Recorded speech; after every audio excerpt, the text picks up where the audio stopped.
டைரக்டர்ஸோட விஷனில் hero ஆடுறது எப்படிங்கிற மாதிரி இருக்கும். பிகாஸ் நம்ம அந்த படத்தில் இல்லை அவனுக்குன்னு ஒரு கேரக்டரைசேஷன் இருக்கும், அந்த மாதிரி ஒன்று இருக்கும். அது வந்து நமக்கு ஃபஸ்ட்டு ரொம்ப புதுசாக இருக்கும். எல்லா டேரக்டர்ஸ்க்குமே கேரக்டர் அவங்க டிசைன் பண்ணும்போது இந்த கேரக்டர் இப்படி பண்ணுவாங்க, இப்படி பண்ண மாட்டாங்க, இப்படி பண்ணுவாங்க, இப்படி பண்ண மாட்டாங்கன்னு ஒன்று இருக்கும். அதுக்கு தான் அதனால் இவங்க எல்லாருமே வந்துட்டு டான்ஸ் என்ன ஆடுறாங்கன்னு பார்க்குற மாதிரி இருக்கும். அந்த ஹை ஒரு டேரக்டருக்கு எழுதும்போது வரும், இன்னொரு ஹை மியூசிக் டேரக்டருக்கு இந்த ஹீரோக்கு மியூசிக் போடுறோன்னு வரும். நான் இப்போ யூஎஸில் இருந்தேன், நான் அனி ப்ரோவோட கான்சர்ட்டுக்கு இருந்தேன். எஸ்கே தான் எனக்கு ஃபோன் பண்ணி சொன்னாங்க, என்னை கலாய்க்கிறாங்கன்னு நினச்சிட்டேன் நான். ஏன்னா எப்போவுமே இது எனக்கு நடக்கும். விஞ்ஞான் பவன் அங்கே இருந்தேன் நான். அந்த இடத்துல தான் வந்துட்டு ப்ராக்டிஸ், முன்னாடி நாள் ப்ராக்டிஸ் எப்படி போகணும், நம்ம ஸ்டேஜில் மேலே ஏறினதுக்கப்புறமா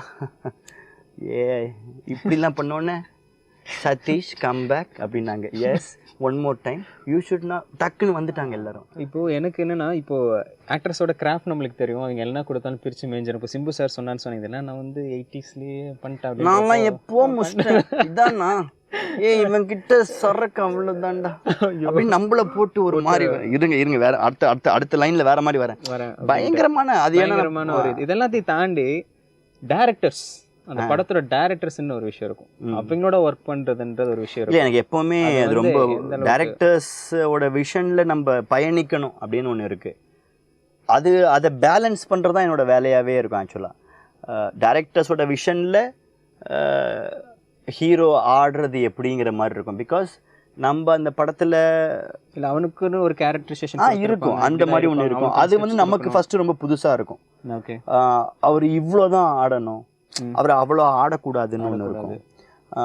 ப்ளஸ் ஹீரோக்குமே ஒன்று இருக்கும், ஐயோ நம்ம இப்படி பண்ணுறது அப்படி பண்ணுறதுன்னு இருக்கும். இது ரெண்டுத்தையுமே பேலன்ஸ் பண்ணுறோம். எனக்கு அந்த ப்ரெஷர் அண்ட் ஸ்ட்ரெஸ் எனக்கு ரொம்ப பிடிக்கும் எனக்கு ஆக்சுவலாக. அது எல்லா டேரக்டர்ஸ்க்குமே கேரக்டர் அவங்க டிசைன் பண்ணும்போது இந்த கேரக்டர் இப்படி பண்ணுவாங்க, இப்படி பண்ண மாட்டாங்க, இப்படி பண்ணுவாங்க, இப்படி பண்ண மாட்டாங்கன்னு ஒன்று இருக்கும். ப்ளஸ் மற்ற நீங்கள் சொன்ன பேர்கள் இருக்கிற ஹீரோஸ் எல்லாருமே வந்துட்டு அவ்வளோ ரெஸ்ட்ரிக்ட் பண்ண மாட்டாங்க டைரக்டர்ஸ். ஏன்னா அதுதானே நம்ம தேட்டர் என்னதான் இருந்தாலுமே அதுதானே. ரோஹித் சர்மா நீங்கள் ஓப்பனிங் தான் இறக்கணும் கண்டிப்பாக. இப்போ நீங்கள் வந்துட்டு ஐபிஎல் வேற ஒரு கேப்டன் வந்தால் கூட அதுதான் நான் புதுசாக பண்ணுறேன்னு ஒன்று பண்ணினீங்கன்னா ஸ்பாயில் ஆகிடும். அதுக்கு தான் அதனால் இவங்க எல்லாருமே வந்துட்டு டான்ஸ் என்ன ஆடுறாங்கன்னு பார்க்குற மாதிரி இருக்கும். அந்த ஹை ஒரு டேரக்டருக்கு எழுதும்போது வரும், இன்னொரு ஹை மியூசிக் டேரக்டருக்கு இந்த ஹீரோக்கு மியூசிக் போடுறோன்னு வரும், இன்னொரு ஹை ஆர்ட் டைரக்ஷன் இந்த இடத்துக்கு நான் விஷுவல் இப்படி பண்ண போகிறேன். ஏன்னா that is all driven by directors எழுதினதுக்கு அப்புறமா அதுக்கான ஃபேஸ் யாருங்கிறதுலேயே அது பயங்கரமா. கண்டிப்பாக அழகாக சொன்னீங்க. ஒரு லெவல் அப்னு ஒரு விஷயம் இருக்கும். நம்ம போக போக இப்போ நீங்கள் ஒர்க் பண்ண ஆர்டிஸ்ட்டும் சரி எல்லாருமே அந்த வேற லெவல். இப்போ சிம்பு சார் சொன்ன வேர்ட்ஸாக இருக்கட்டும், நம்ம அதோட எடுத்து பாரு, நான் பெஸ்ட்டாக பண்ணுறேன்னு சொல்லிட்டு ஒவ்வொரு ஆக்டருக்குமே வந்து நீங்கள் வந்து பெஸ்ட்டு கொடுத்துட்டே வந்துட்டு கடைசி நீங்கள் கொடுத்த ஒரு பெஸ்ட்டுக்கு கிடைச்ச ஒரு மிகப்பெரிய அங்கீகாரம் தான் நேஷனல் அவார்டு.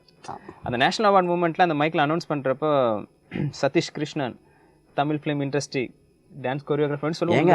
எப்படி ஆச்சு அதுல எனக்கு கிடைச்சிருக்கு. நான் இப்போ யூஎஸில் இருந்தேன், நான் அனி ப்ரோவோட கான்சர்ட்டுக்கு இருந்தேன். எஸ்கே தான் எனக்கு ஃபோன் பண்ணி சொன்னாங்க, என்னை கலாய்க்கிறாங்கன்னு நினச்சிட்டேன் நான். ஏன்னா எப்போவுமே இது எனக்கு நடக்கும். நம்ம ஃப்ரெண்ட்ஸ் நம்மளை அந்த மாதிரி நம்மளை ட்ரெயின் பண்ணி வச்சுக்கிறாங்க, இதுதான் விஷயமே. ஓகே.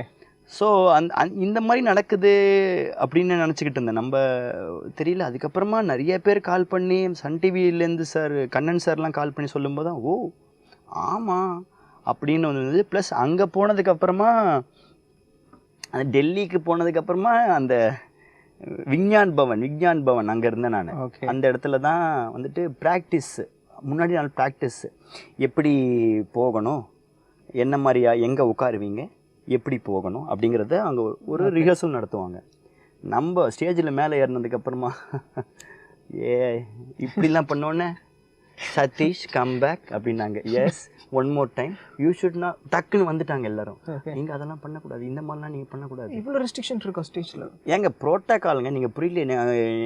பிரசிடென்ட்டு கூட நீங்கள் இருக்கீங்க, நீங்கள் பாட்டுக்கு என்ன விஜய் அவார்ட்ஸா இது, இல்லைன்னா ஃபிலிம் ஃபேரா ஜாலியாக இருக்கிறதுக்கு? அதுக்கு டப்புன்னு புல்லட் எரிக்கிடுவாங்க நெஞ்சில் இந்த அளவுக்கு. ஏன்னா நான் அங்கே சும்மா பேருக்கு 3 பேர் நின்றுட்டு இருந்தாங்க. நம்ம நேராக போயிட்டு ஹாயே அப்படின்னு இப்படிலாம் பண்ணோம். நீங்கள்லாம் யாரும் உங்களை டச் பண்ணக்கூடாது, ஏன்னா இது அதனால தான் ஏன் வந்துட்டு மற்ற அவார்ட் ஷோலாம் நீங்கள் லைட்ஸ் எல்லாம் வந்துட்டு ஆஃப் ஆகிலாம் இருக்கு, அங்கே ஒரே white light flat light, because எல்லாருமே அதை பார்த்துக்கிட்டு இருக்காங்க பின்னாடி. ஏன்னா என்ன வேணாலும் நடக்கலாம்ல, ஏன்னா சம்படி டோட்டலாக கவர்மெண்ட்லேருந்து ஆப்போசிட்லேருந்து வேறு ஏதோ ஒன்று வராங்க. ஸோ ரொம்ப செக்யூர்டு, ஹையஸ்ட் செக்யூரிட்டி. இப்போ எல்லாருக்குமே கரெக்டாக இருந்தது. ஒரு 30 செகண்ட்ஸ் தான் இருக்கும். நீங்கள் மேலே ஏறி அங்கே ஒரு வணக்கத்தை வச்சுட்டு அவங்ககிட்ட வாங்கி ஃபோட்டோவுக்கு போஸ்ட் கொடுத்துட்டு அந்த வழியாக போய் பின்னாடி வழியாக போய் திருப்பி வந்து உங்களை சீட்டில் உட்காரணும் அந்த டைம். ஏன்னா அந்தந்த ரோவை தான் கரெக்டாக கூப்பிடுவாங்க. ஓகே, நம்ம வந்துட்டு யாருக்குமே 2-3 தடவை ப்ராக்டிஸ் நடக்கல, எனக்கு மட்டும் Satish please can you go back to your place, we will start from the again அப்படி சொன்னோன்னா அவங்க திருப்பியுமே வந்துட்டு எனக்கு என்ன மாதிரியான அந்த எழுதி வச்சிருக்காங்களோ அதை ஃபுல்லாக படிச்சுட்டு திருப்பி அதே மாதிரி நம்ம எல்லாத்துலேயும் தப்பு. ஓகே, ஒரு 2 பேர் வந்துட்டாங்க. ஒன்று நித்யா மேனன்லாம் அவங்க சிரின்னு சிரிக்கிறாங்க ஊந்து. யாராவது ஒன்று சொல்லணும் இல்லையா, யாருக்கு தெரியும் என்னதுன்னு. நம்ம அப்படியே உட்காந்தோன்னா இப்படியே உட்காந்துனே இருந்தோம்.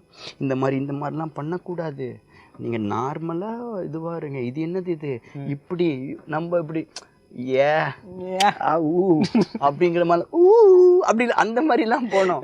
No no no no no don't do this monkey stuffs அப்படின்ட்டாங்க. அதுக்கப்புறமா போய் வீட்டிலேருந்து ஒய்ஃப்லாம் வந்திருந்தாங்க, அவங்ககிட்டக்கெல்லாம் போய் இந்த மாதிரி நடந்துச்சோன்னே தயவு செஞ்சு ஒழுங்கு மரியாதையாக போய் வாங்கின்னு வந்துடுறா அப்படிங்கிற மாதிரி தான் அவங்களும் எனக்கு அட்வைஸு. அதெல்லாம் பண்ணி முடிச்சோன்னா அன்றைக்கி அது ஒரு பயங்கரமான அன்றைக்கி ப்ராக்டிஸ் கூட ஓகே, ஷோ அன்றைக்கி அந்த பேட்ஜெல்லாம் குத்தி விட்ருவாங்க. ஐயோப்பா, நம்ம அது ஒரு தனி, அது என்ன சொல்லணும்னு தெரியல.